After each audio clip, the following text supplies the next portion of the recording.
నమస్తే, నేను మీ జర్నలిస్ట్ కృష్ణ. ఈరోజు మరో కథనంతో మీ ముందుకు వచ్చామండి. అయితే ఇప్పుడు పండుగ అండి, స్కూళ్ళ పండుగ, పాఠశాలల పండుగ అంటే ప్రైవేటు స్కూళ్ళకు పండుగ లాంటిది.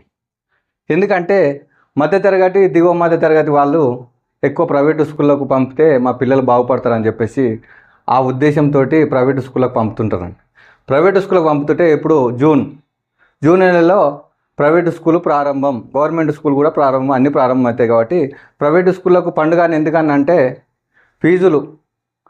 ఫీజుల మూతతోటి మధ్యతరగతి దిగువ మధ్యతరగతి వాళ్లకు మూత మోగించవచ్చు. ఈరోజు కథనం ఏదైతే ప్రజా ప్రశ్నలో వచ్చిన కథనం చూద్దామండి.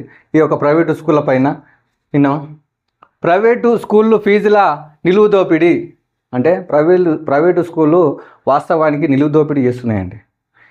ఏ విధంగా అంటే బుక్కుల రూపంలో, డ్రెస్సుల రూపంలో పిల్లలకు అన్ని సవలతులు ఇస్తున్నామంటూనే తల్లిదండ్రుల జేబుకు చిల్లు పెడుతున్నారని చెప్పొచ్చండి.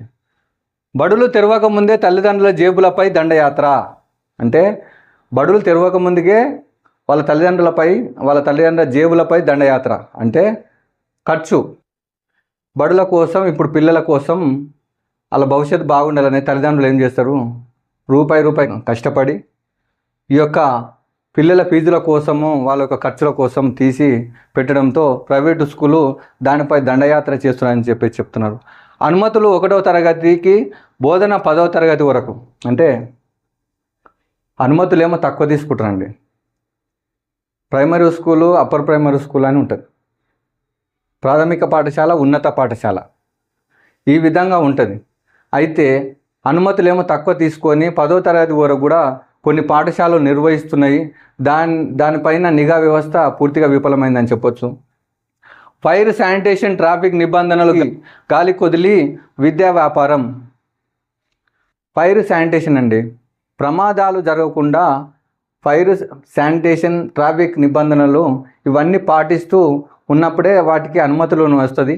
ఇవన్నీ గాలికి వదిలేసి విద్యాశాఖ నిమ్మకు నీరెక్కినట్లు వివరిస్తున్నది. ఎందుకంటే అనుమతులు ఇచ్చేటప్పుడే ఇవన్నీ చూసి ప్లే గ్రౌండ్ ఉన్నదా లేదా, ఫైర్ సేఫ్టీ ఉన్నదా లేదా, ట్రాఫిక్ నిబంధనలను వీళ్ళు పాటిస్తురా లేదా, అదే సెక్యూరిటీ గార్డ్ లాంటి వాళ్ళని పెట్టారా లేదా. ఎందుకంటే రోడ్డుకు అటు నుంచి ఇటువైపు పిల్లలను ఎక్కియాలి, దించాలన్నప్పుడు ఈ యొక్క సెక్యూరిటీ గార్డు కంపల్సరీ అవసరం ఉంటుంది, ప్రతి స్కూల్కు అవసరం ఉంటుంది. ఎందుకంటే ఈరోజు చూసినట్టయితే పెద్దలే రోడ్డు దాటాలంటే ఇబ్బంది పడే పరిస్థితిలో ఉన్నప్పుడు చిన్నపిల్లలు ఎలా దాటుతారండి. అలాంటి సెక్యూరిటీ గార్డును పెట్టి రోడ్డుకి ఇటు నుంచి ఇటువైపు దారి మళ్లించాలి. ఆ విషయంపై వీళ్ళు చర్యలు తీసుకుంటారా లేదా, అట్లాంటి ఏర్పాటు చేశారా లేదా విద్యా సంస్థ యాజమాన్యం అని చెప్పేసి ఆ విధంగా చూసి వాళ్ళకి అనుమతులు ఇవ్వాలి. అవన్నీ ఏం చూడకుండా అనుమతులు ఇస్తూ, అంటే మామూలకు ఆశపడి అనుమతులు ఇస్తూ ఈ యొక్క ఇబ్బందికరంగా మాడే పరిస్థితి ఉందండి. కొత్త విద్యా సంవత్సరం ప్రారంభానికి ముందే ప్రైవేటు, కార్పొరేటు విద్యా సంస్థలు ఫీజుల కత్తిని పదును పెట్టాయి. అంటే ఫీజులు పెంచాలి కదండి. పెట్రోల్ ధరలు పెరిగినాయి, ట్రాన్స్పోర్ట్ వ్యవస్థ పెరిగినప్పుడు ఆటోమేటిక్గా ప్రతి ఒక్క దాని మీద ప్రభావం ఉంటుంది. కాబట్టి ఆ రూపకంగా ప్రతి సంవత్సరము 2 సంవత్సరాలకు ఒకసారి వీళ్ళు ఫీజులు పెంచుతూ ఉంటారు. ఎందుకంటే రేట్లు పెరిగినాయండి, బుక్కుల రేట్లు పెరిగినాయి, కాస్ట్ పెరిగిపోయింది అని చెప్పేసి ఈ విధంగా మూత మోహించడం జరుగుతుంది. దండయాత్ర అనే అదే అంటారు, తల్లిదండ్రుల జేబులపై దండయాత్ర అని అందుకే అన్నారు ఇక్కడ. ఇంకోటి చూసినట్టయితే విద్యను సేవగా కాకుండా వ్యాపారంగా మార్చుకున్న కొందరు యాజమాన్యాలు తల్లిదండ్రుల బలహీనతను ఆసరాగా చేసుకొని లక్షల రూపాయల ఫీజులు వసూలు చేస్తున్నారనే ఆరోపణలు వెల్లువెత్తుతున్నాయి. వాస్తవానికండి ఈరోజు ఇంటర్నేషనల్ స్కూల్ అని చెప్పేసి కొందరు పెట్టుకొని, ఇంటర్నేషనల్ స్కూల్లో ఎల్కేజీ పిల్లగానికి ₹1,00,000 ఫీజు ఉంటుందండి.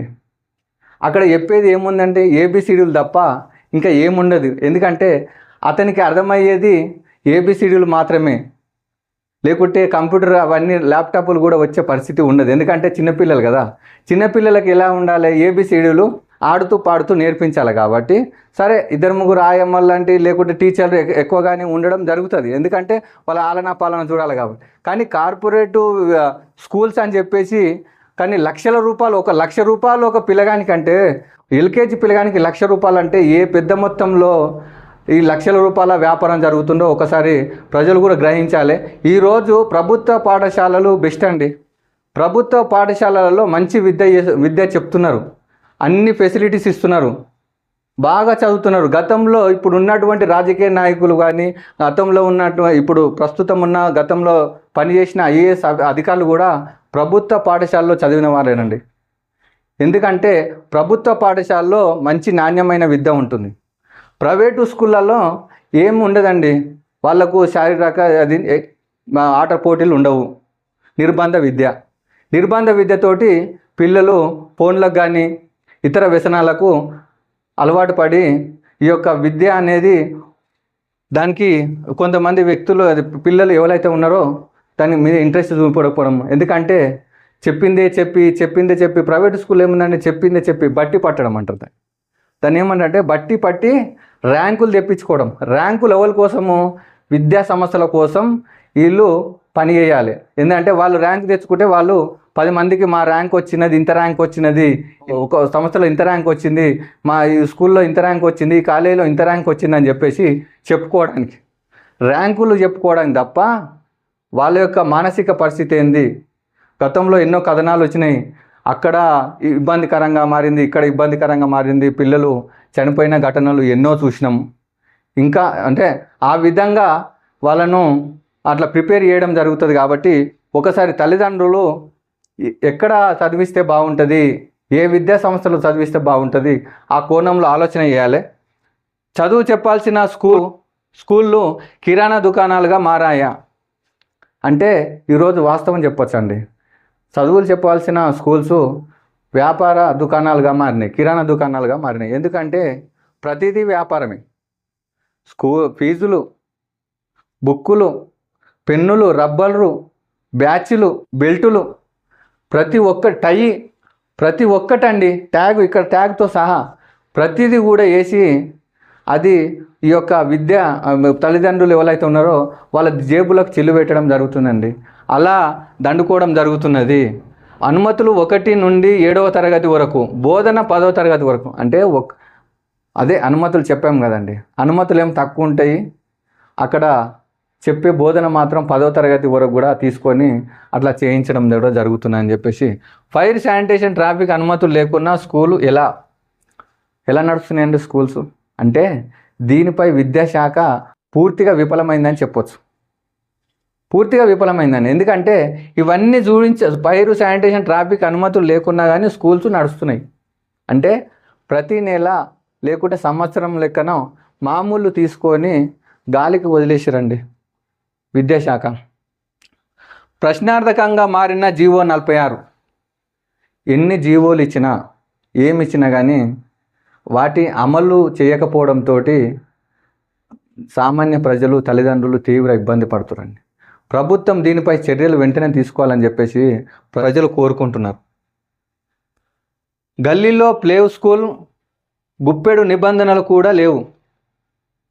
గల్లీలో ప్లే స్కూల్ గుప్పెడు నిబంధనలు కూడా లేవు. అంటే చిన్న గల్లీలలో కూడా ప్లే స్కూల్ పెట్టుకుంటారండి.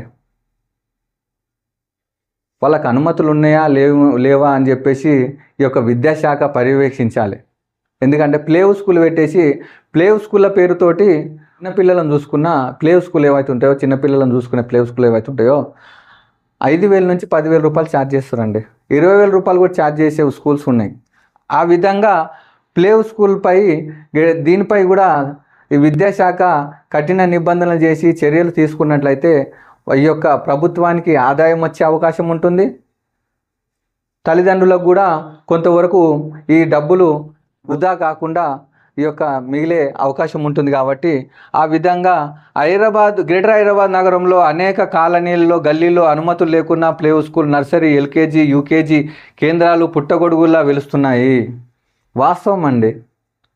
ఈ వచ్చిన కథనం ఏదైతే ఉన్నదో ప్రైవేటు స్కూల్ ఫీజుల నిలువు దోపిడీ చెప్పొచ్చు. ఎందుకు చెప్పొచ్చు అంటే నిలువు దోపిడీ, ప్లే స్కూళ్ళ పేరుతో చిన్నపిల్లలపై ప్లే స్కూల్ వాళ్ళు దోచుకోవడం, ప్రాథమిక పాఠశాల, ఉన్నత పాఠశాల అంటూ అక్కడ దోచుకోవడం, ఎల్కేజీ నుంచి 10వ తరగతి వరకు ఇంటర్నేషనల్ స్కూల్ అని చెప్పేసి లక్షల్లో రూపాయలు వసూలు చేసి పెద్ద మొత్తంలో ఈ చదువుపై మక్కువ ఉన్న ఎవరైతే తల్లిదండ్రులకు ప్రేమ ఎక్కువ ఉండి మా పిల్లలు చదవాలి, బాగా మంచి ప్రయోజకుడు కావాలి అన్న ఉద్దేశం ఉన్న ఎవరైతే తల్లిదండ్రులు ఉంటారో వాళ్ళకు ఈ పెద్ద భారంగా మారిందని చెప్పవచ్చు. ఎందుకంటే ఈ కోణంలో చూసినట్టయితే తల్లిదండ్రులకు జేబుకు చిల్లు అని చెప్పడంలో సందేహం లేదు.